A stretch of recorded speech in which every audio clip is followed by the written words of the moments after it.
Hello students, welcome to our YouTube channel Physics with Ramil Yadav sir.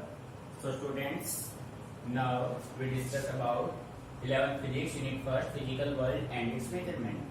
So student, as you know that in previous lecture we discuss about measurement of mass. Now in this lecture we discuss about measurement of time. बेटे अपना जो next part होगा वो आपका होगा measurement of time. Measurement of time. ठीक है बेटे, टाइम के मेजरमेंट की अगर हम बात करें तो आप ये कह सकते हो सिंपल वे में 1 year is equal to 365.25 days. ठीक है, बेसिकली आप 365 ही यूज करेंगे न्यूमेरिकल्स में. 1 day is equal to 24 hours and 1 hour is equal to 60 minute and 1 minute is equal to 60 second. 60 seconds. ठीक है, एक मिनट में कितने सेकंड होते हैं भाई? 60 सेकंड्स होते हैं. 1 आवर 60 क्या होते हैं? मिनट्स. ठीक है, अब देखो एक अपने पास होता है बिल्कुल स्मॉल यूनिट होता है. अब मंथ की बात अगर हम करें, ठीक है, मंथ की बात करें तो एक अपने पास होता है 1 लूनार मंथ. भाई अर्थ पे अगर आप बात करें तो जनवरी में 31 डेज, फेब में आपके 28, 29 दोनों हो सकते हैं, मार्च में 31, अप्रैल में फिर आपके 30. तो डिफरेंट है, 28 भी है, 29 भी है, 30 भी है, 31 भी है. बट लूनार मंथ बेटे, जो लूनार मंथ है ये बात करता है on the surface of moon. Moon की सरफेस पे जो मंथ होता है ना वो होता है आपका 27.3 डेज, जिसको आप बोलते हैं लूनार मंथ. ठीक है, 1 lunar month is equal to 27.3 days. Clear बेटे, इसके अलावा टाइम का एक स्मॉलेस्ट यूनिट होता है जिसको आप नाम देते हो shake, SHAK. 1 shake is equal to 10⁻⁻8 second. ये आपको ध्यान रखना है. 1 सेक की वैल्यू होती है 10⁻⁸ second. Clear? So now we discuss about measurement of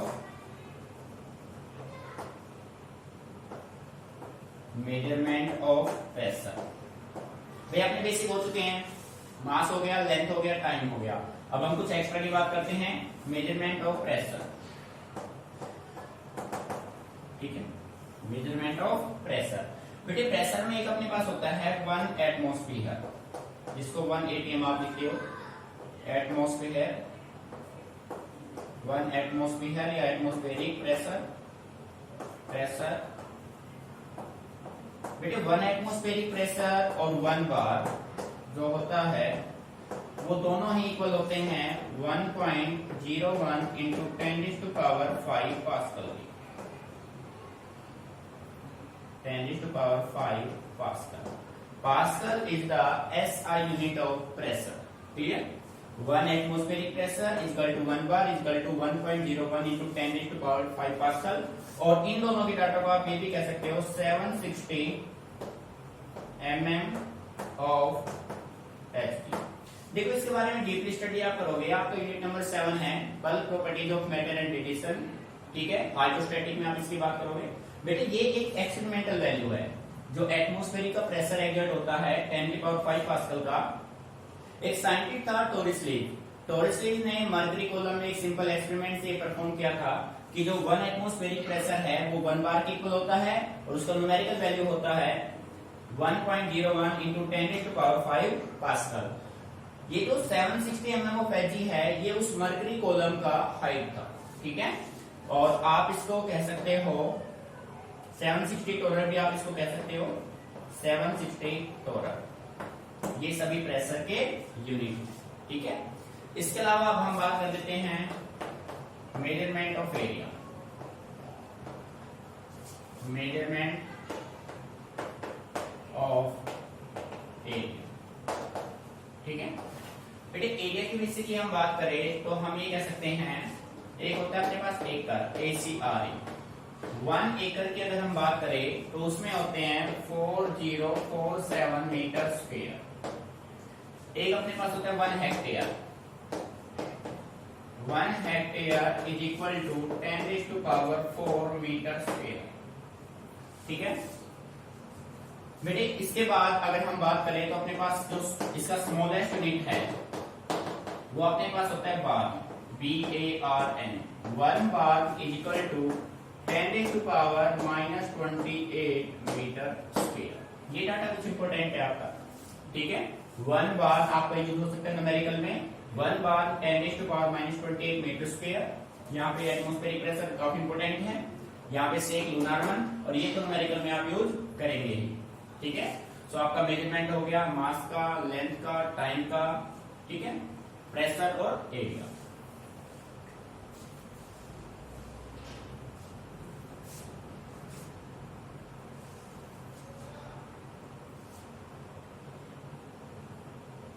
तो बच्चे रब कर लेते हैं इसको।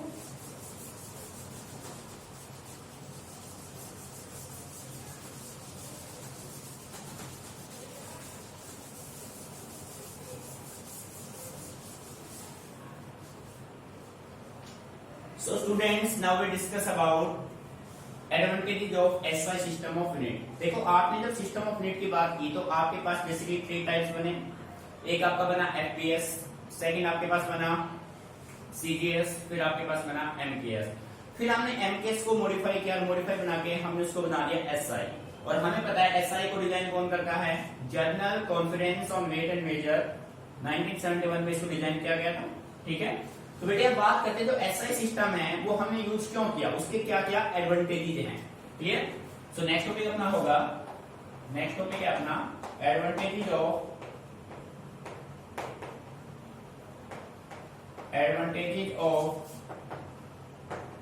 SI system of unit.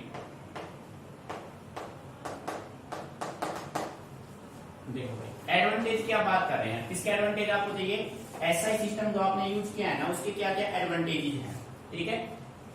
बेटे एडवांटेज की हम बात करें तो हम ये कह सकते हैं, इसका जो फर्स्ट है वो अपने पास होगा SI is A coherent, SI is A coherent system of unit.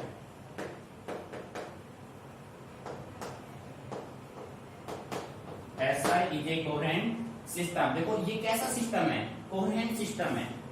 अब ये आपके पास क्वेश्चन भी बन सकता है कि what do you mean by coherent system of unit. तो मुझे पहले इनके एडवांटेज ले लेते हैं, फिर हर एक क्वेश्चन को सेपरेटली हम इनको सोल्व करेंगे, ठीक है। सेकंड आपका होगा SI is a rational system of unit.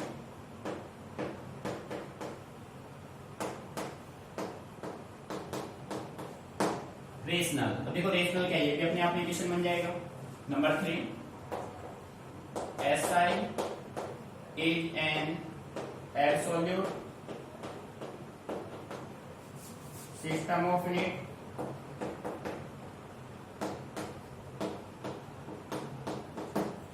SI is an absolute system of unit, clear. ये भी अपने इक्वेशन बन गया भाई, एब्सोल्यूट क्या है। मुझे जितने पॉइंट बनेंगे ना सारे अपने आप इक्वेशन बनते चले जाएंगे। नंबर 4 की हम बात करें तो आप कह सकते हैं SI is a metric, metric भी बोलते हैं कुछ लोग उसको, मैट्रिक सिस्टम ऑफ यूनिट। बेटे ये 4 आपके पास मेन एडवांटेजेस हैं SI सिस्टम आपने जो यूज किया है, ठीक है। अच्छे से इनको नोट कीजिए, फिर 1 बाय 1 इनकी हम बात करते हैं, क्वेश्चन बना देंगे इनको हम, ठीक है।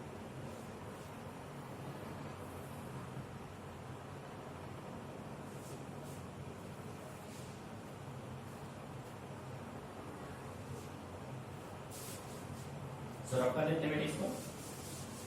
तो देखो फर्स्ट आपके पास था SI is A coherent system of unit. अब एक क्वेश्चन आपके पास क्या बनेगा,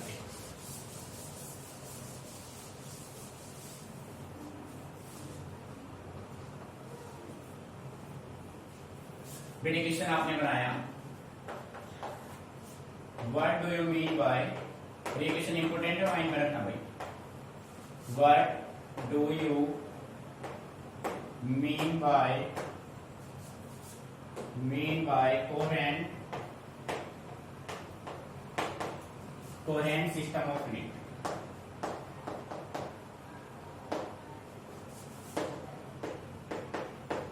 कोहेरेंट सिस्टम ऑफ यूनिट। देखो अब इसके आंसर की अगर हम बात करें तो आप ये कह सकते हो कोहेरेंट सिस्टम है क्या। देखो आपने फिजिकल क्वांटिटी की जब बात की तो आपके पास दो टाइप के फिजिकल क्वांटिटी बने। एक आपके पास बना फंडामेंटल फिजिकल क्वांटिटी, सेकंड आपके पास बना डेराइव्ड। बेटे फंडामेंटल में से जो फिजिकल क्वांटिटी आपने निकाले ना वो सारे आपके कौन से बन गए, डेराइव्ड। और we know that we have 7 basic fundamental physical quantity and 2 supplementary physical quantity. और इन 7 बेसिक में से भी मैंने आपको बताया था mass, length and time are most important. ठीक है, सो बच्चे किसी को रटना नहीं है, किसी को समझ के चलना है कि कोहेरेंट है क्या। Coherent means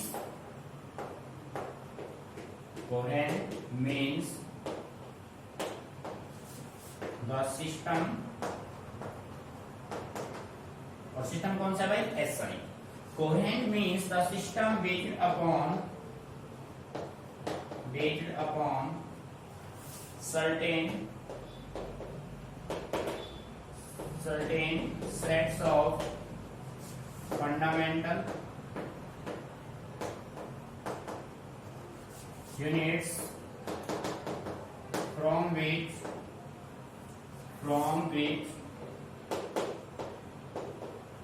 all derived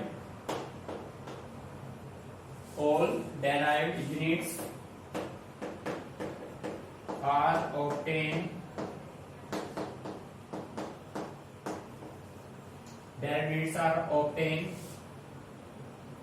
just by division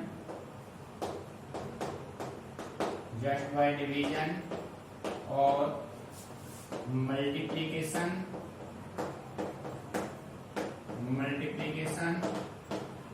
without introducing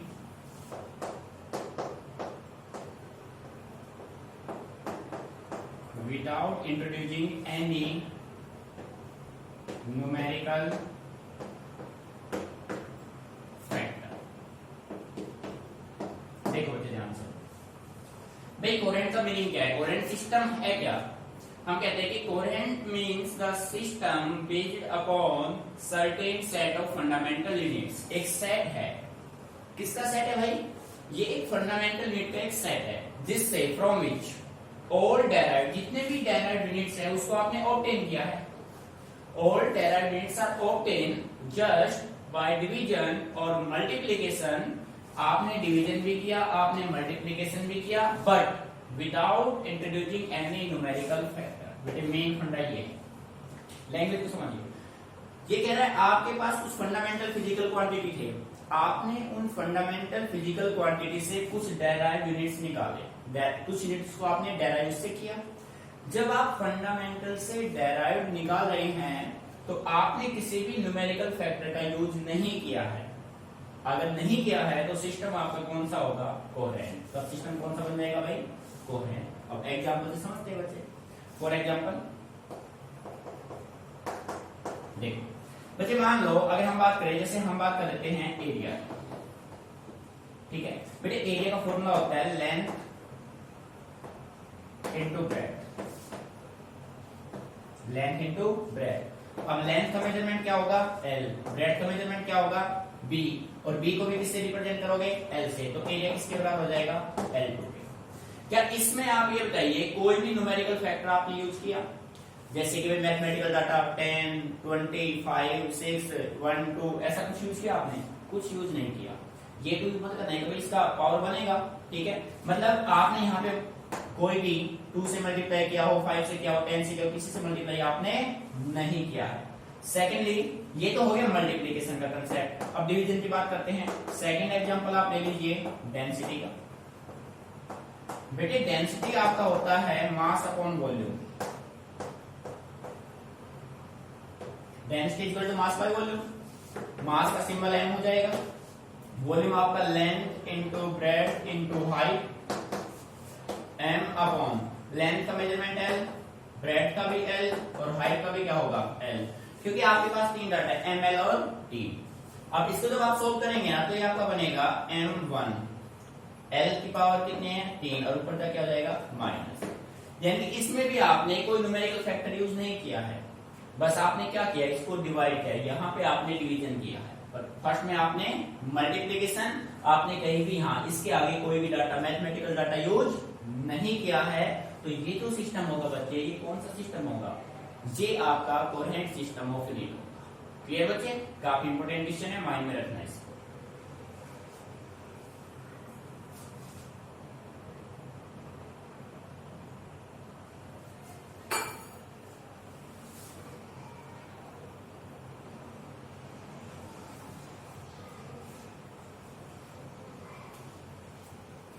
तो बच्चा इसको रफ कर देते हैं, ठीक है, अच्छे से देख लो एक बार।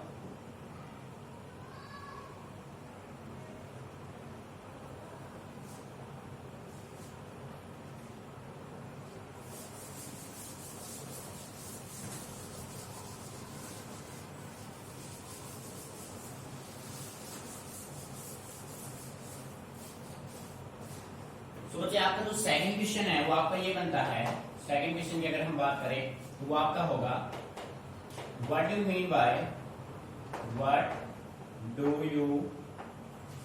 Mean by rational system of unit.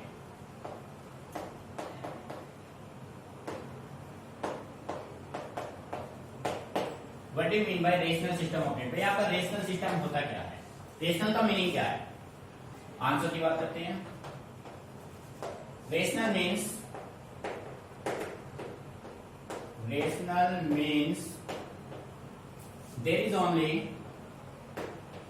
there is only one unit to a particular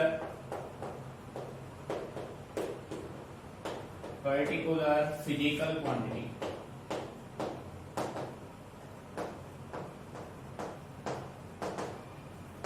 बेटे कह रहा है अगर आपके पास कोई फिजिकल क्वांटिटी है तो उस फिजिकल क्वांटिटी के लिए एक यूनिट होगा, ठीक है, राइट। फॉर एग्जाम्पल की अगर आप बात करें, joule is the SI unit of all type of energy।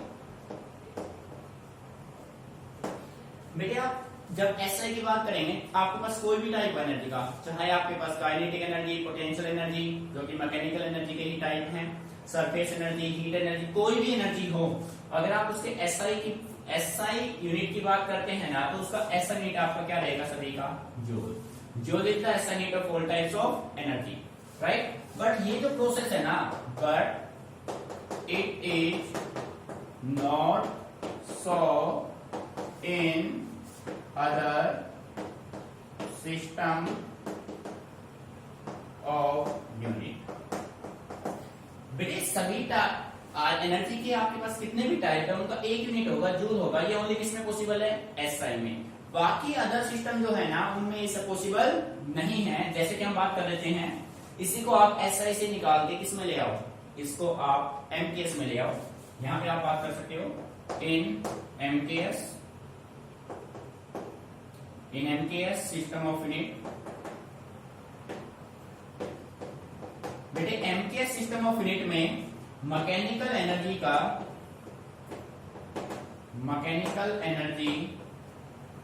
का जो यूनिट होगा ना वो होगा जूल।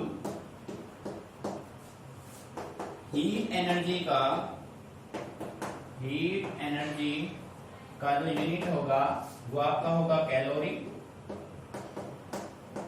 ठीक है। अगर आपके पास इलेक्ट्रिकल एनर्जी है तो उसका जो यूनिट होगा वो आपका होगा वाट आवर। इसमें होगा भाई वाट आवर में। तो यहां पे देखो डाटा सारे आपके चेंज हो गए, but standard form SI form की अगर बात करें तो सबका यूनिट क्या माना जाएगा, जूल। तो इसी वजह से SI एक ऐसा सिस्टम है SI is a rational system of unit. Clear बच्चे, अच्छे से नोट करो।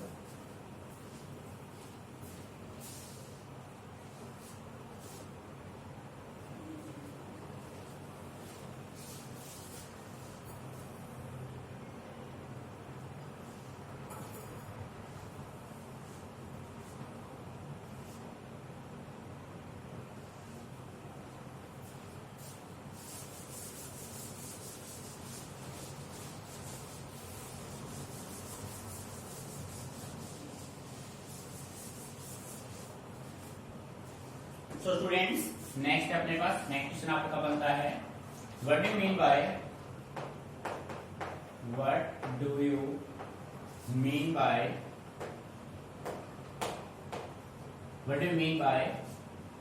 Absolute system of unit. Absolute system of unit. बेटे अब बात करते हैं एब्सोल्यूट सिस्टम ऑफ यूनिट है क्या। ठीक है,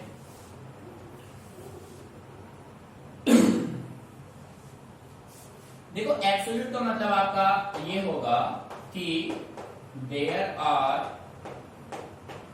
नो ग्रेविटेशनल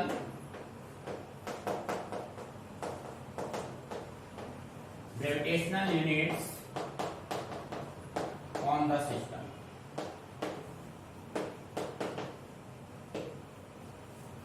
बेटे सिस्टम में जो है ना कोई भी ग्रेविटेशनल यूनिट नहीं होगा, यानी कि जो आपके पास ग्रेविटी है, ग्रेविटी का कोई भी इफेक्ट यहाँ पे नहीं होगा। आपका जो एसआई यूनिट है उस एसआई यूनिट पे ग्रेविटी का कोई इफेक्ट नहीं होगा, चाहे आप अर्थ के सरफेस पे हैं, चाहे आप पोल पे जाए, चाहे आप डाउन में आए, कुछ फर्क आपके एसआई यूनिट पे नहीं पड़ेगा। Thus the value of factor G eliminated. यानी कि ग्रेविटी G होता है आपका acceleration due to gravity. Acceleration due to gravity की वैल्यू कुछ भी हो, उससे आपके यूनिट पे कोई इफेक्ट नहीं होगा। Clear?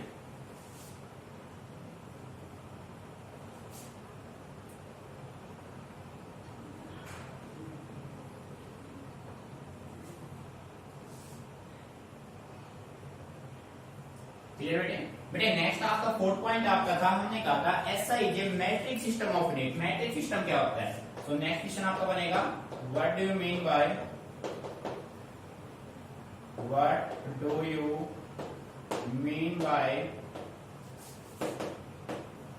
Matric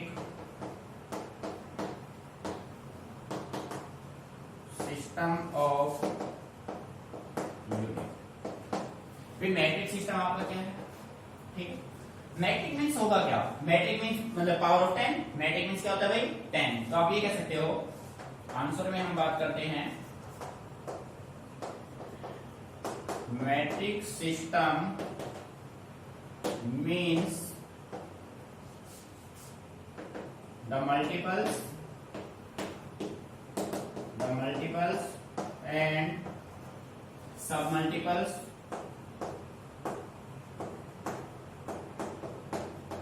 multiples and submultiples of units are expressed as power of 10। यानी कि आपके जो यूनिट हैं उनके मल्टीपल या सब मल्टीपल जो भी होंगे ना बच्चे, उन सबको आप किसमें एक्सप्रेस कर दोगे? पावर ऑफ 10 में। ठीक है, जैसे हम बात करें, फॉर एग्जांपल आप बात करें 1 किलोग्राम इज इक्वल टू 1000 ग्राम। अब बेटे इसको आप ये भी तो राइट कर सकते हो 10⁻³ ग्राम। तो ये क्या हो गया भाई? ये आपका एसआई यूनिट है, ये इसका मल्टीपल है। ये आपका सीजीएस यूनिट है, ये इसका मल्टीपल है। हो गया ना मल्टीपल? तो इस मल्टीपल को आपने किस में कन्वर्ट कर दिया, किस में एक्सप्रेस कर दिया? इसको आपने 10⁻⁴ में, पावर ऑफ 10 में एक्सप्रेस कर दिया। तो ये कौन सा सिस्टम बन गया बच्चे? ये बन गया आपका मैट्रिक सिस्टम ऑफ यूनिट। सो प्यारे बच्चों, बस आपको यही करना है, डेली का काम अपना डेली करो और फिजिक्स को कंसेप्चुअल वे में लीजिए, रट्टाफिकेशन गलती से भी नहीं करना है, चीजों को समझ के चलो और डेली का अपना प्रैक्टिस करते रहो। क्लियर बच्चे?